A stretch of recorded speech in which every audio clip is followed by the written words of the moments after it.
Class 10 के सभी छात्रों का एक बार फिर हार्दिक स्वागत। गणित दर्पण चैनल पर हम पढ़ रहे हैं एक्सीलेंट की डैश वर्क और मॉडल पेपर 2 से हमारा जो क्वेश्चंस फर्स्ट और सेकंड कंप्लीट हो गया है। तीसरा क्वेश्चन चल रहा है और तीसरे में से टोटल 12 प्रश्न है 3 में और उसमें से 3 प्रश्न हो गए। चौथा प्रश्न देखते हैं क्या दे रखा है कि यदि किसी त्रिभुज ABC में AC है वो BC के बराबर है, यानी AC बराबर BC तथा ए बी स्क्वायर बराबर है 2 times of A C square, तो सिद्ध कीजिए कि ए सी बी एक समकोण त्रिभुज है।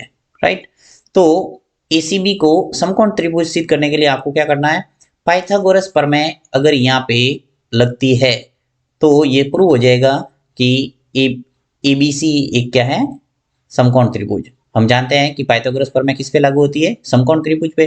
तो देखिए यहाँ पे इजीली आप पाइथागोरस प्रमेय को सिद्ध कर सकते हैं। कैसे, देखिए ये एक समकोण त्रिभुज, ये समकोण अभी है नहीं, हम ए बी सी ऐसे ही बना रहे हैं जिसमें सी को सेंटर में लेते हैं। यहाँ ले लेता हूँ ए और यहाँ ले लेता हूँ बी। ओके, अब देखिए यहाँ पे ए बी सी आपको दिख रहा है, ए बी और सी एक त्रिभुज है और स्पष्ट रूप से दे रखा है कि ए सी है वो बी सी के बराबर है। ए से लगाकर सी तक ये जो भुजा है वो इस भुजा के बराबर है, यानी एक तरह से क्या हुआ, एक समद्विबाहु त्रिभुज तो पहले से हो गया, क्योंकि समद्विबाहु त्रिभुज में दो भुजा क्या होती है, समान। ठीक है, तो यहाँ मैं लिख लेता हूँ, दिया हुआ है, दिया हुआ में क्या लिखेंगे कि एक त्रिभुज ए बी सी समद्विबाहु त्रिभुज है। त्रिभुज ए बी और सी एक समद्विबाहु त्रिभुज है जिसमें आपको दो बातें दे रखी है। एक तो ए सी है वो किसके बराबर है, बी सी के। देखिए ये जो ए सी है वो किसके बराबर है, बी सी के। तथा एक और दे रखा है कि जो ए बी स्क्वायर है वो 2 times of A C square के, यानी ए बी स्क्वायर है वो किसके बराबर है, 2 times of A C square के। ओके, ये हमें दिया हुआ है। नेक्स्ट जो सिद्ध करने वाले प्रश्न उसके अंदर लिखना पड़ता है सिद्ध करना है, यानी जो भी हमें इस प्रश्न के अंदर सिद्ध करना है वो लिखेंगे सिद्ध करना है। ठीक है, तो सिद्ध करना में क्या लिखेंगे कि ए सी बी एक समकोण त्रिभुज हमें यहाँ सिद्ध करना है। तो यहाँ सीधा लिख सकते हैं कि त्रिभुज ए बी सी एक समकोण त्रिभुज है, एक समकोण त्रिभुज है, ये हमें सिद्ध करना है। तो सिद्ध करने के लिए जो पद इस्तेमाल करते हैं उसका नाम है उपपत्ति। ठीक है, उपपत्ति के अंदर जो हमें दिया हुआ है वो लेके चलेंगे।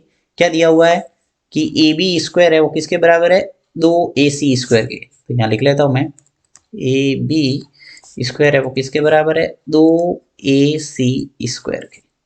ठीक है, अब इसको दो भागों में डिवाइड कर रहा हूँ, यानी ए बी स्क्वायर बराबर इसको मैं लिख सकता हूँ ए सी स्क्वायर प्लस ए सी स्क्वायर। ये 2 ए सी स्क्वायर था इसको मैंने तोड़ा, एक ए सी स्क्वायर और दूसरा ए सी स्क्वायर, दो मिलके वापस आ जाएंगे 2 ए सी स्क्वायर। अब देखिए क्या ए बी स्क्वायर बराबर ए सी स्क्वायर है, वहां तो मैं ए सी स्क्वायर लिख रहा हूँ। ये जो ए सी है उसके स्थान पर क्या लिख सकता हूँ, मैं बी सी लिख सकता हूँ, क्योंकि देखिए ए सी बराबर क्या है, बी सी। अगर ए सी है और बी सी दोनों बराबर है तो जो ए सी है वहां पे मैं बी सी इजीली लिख सकता हूँ, तो बी सी स्क्वायर। अब आप क्या देख रहे हैं कि जो ए बी स्क्वायर है वो बराबर आ गया A C square plus B C square. तो हम लिख सकते हैं पाइथागोरस प्रमेय के विलोम से। देखिए आप चित्र देखिए जिससे समझ में आएगा। ये देखिए फॉर्मूला यहाँ पाइथागोरस प्रमेय का लागू हो रहा है। ए सी यानी यहाँ से लगाकर ये भुजा और बी सी, इन दोनों भुजाओं का वर्ग है वो इस भुजा ए बी भुजा के वर्ग के बराबर है। तो ये क्या है, पाइथागोरस प्रमेय तो है। यानी पाइथागोरस प्रमेय क्या होती है कि किसी समकोण त्रिभुज में कर्ण का वर्ग शेष दो भुजाओं के वर्गों के योग के बराबर होता है, इसे कहता है पाइथागोरस प्रमेय। तो यहाँ उल्टा आपको लिखना है कि पाइथागोरस प्रमेय के विलोम से, पाइथागोरस प्रमेय के विलोम से ये प्रूव हो गया कि त्रिभुज ए बी और सी एक क्या है, समकोण त्रिभुज है, समकोण त्रिभुज है, क्योंकि पाइथागोरस प्रमेय किस पे लागू होती है, समकोण त्रिभुज पे। और यहाँ स्पष्ट रूप से पाइथागोरस प्रमेय प्रूव हो रही है, यानी ये कर्ण स्क्वायर हो गया, ये लंब स्क्वायर प्लस आधार स्क्वायर, तो एबीसी एक समकोण त्रिभुज है। तो इस ढंग से आपको इस क्वेश्चन को प्रूव करना है।